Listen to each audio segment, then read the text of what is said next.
Hey everyone, welcome to another Kill Lancer Gaming. Don't forget to hit the bell button and the subscribe button to get the notifications to my channel.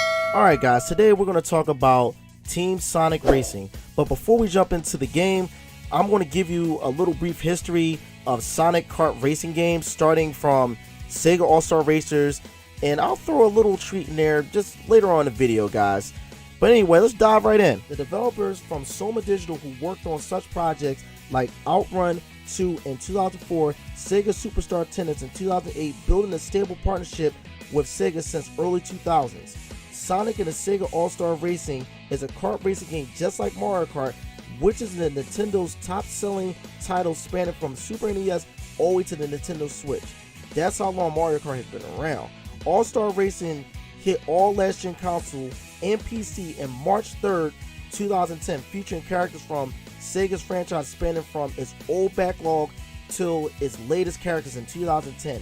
This game has over 20 playable characters, not including the DLC racers, but also having a very unique stage design for specific characters within their respective series, but also having an iconic music within their stages. The game sold over 1.7 million copies worldwide on the PS3, Xbox 360, and Nintendo DS and the Wii March 2010. However, on ISO, it sold 16.7 million paid downloads in the US and Europe of 2013. Altogether, the game has made 17.77 million, which set the center for a sequel. Sega All-Star Racers transformed in 2012, launching as a Wii U first lineup of titles when the console was first released, but also was released on all consoles and PC.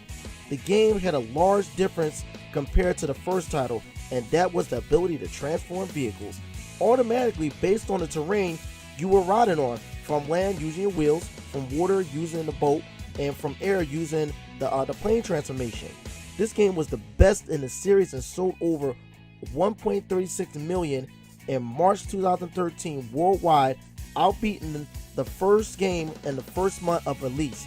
The game was awarded Best Racing Game of 2012, which brings us up to speed with Sega's new racing game coming out, which is Team Sonic Racing. Team Sonic Racing. Now, this game has jumped on and off the radar given a lack of information. So I waited till enough information came to the light. The game was supposed to come out last year, but got pushed back to May 21st next month due to Sega stated the game needed more work, which I have no problem with the game getting pushed back for more work. I want to get the best experience with all my games at their best, not have done giving me a bad experience and giving the game a bad name. So good job on the part of Sega making that call. But also Soma is back again at the table with Sega again, but this time making a game only with Sonic characters, which sites like Eurogamer stated it was a disappointment in Sega's choice to not include non-Sega characters in the game, which is a step backwards in the franchise as a whole. The game will be the first of its kind, having team racing, having a team of 3 riders facing off against 2 other teams of racers. Like you get customize your characters. You got an adventure mode. You got an online local play, split screenplay, and also you have over 15 playable racers on its release day, which takes me back to Sonic Drift, the original Sonic kart game, which only featured Sonic characters in it in this game.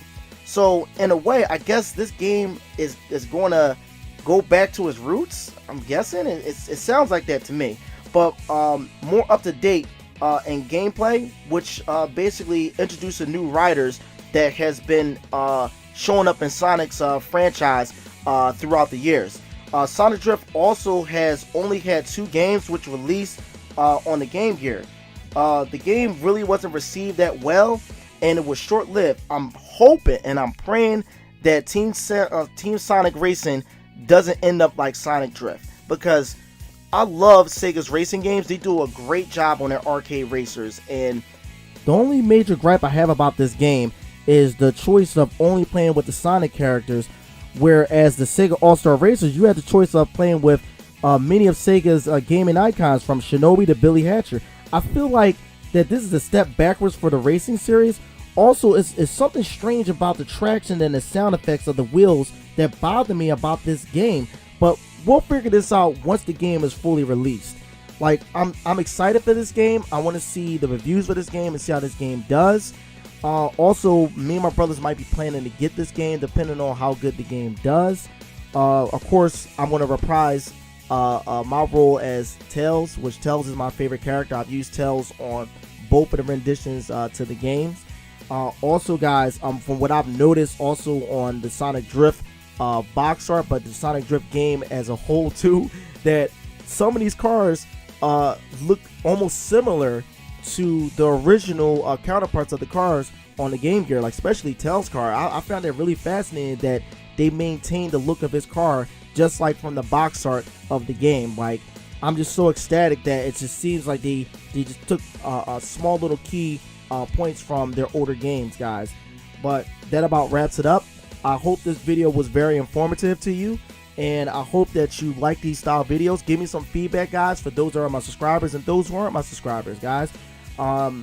Don't forget the bell button and the subscribe button to get the notifications to my channel. But also check out my Dragon's Dogma video as well, guys. This is Keel Lancer, and we got more.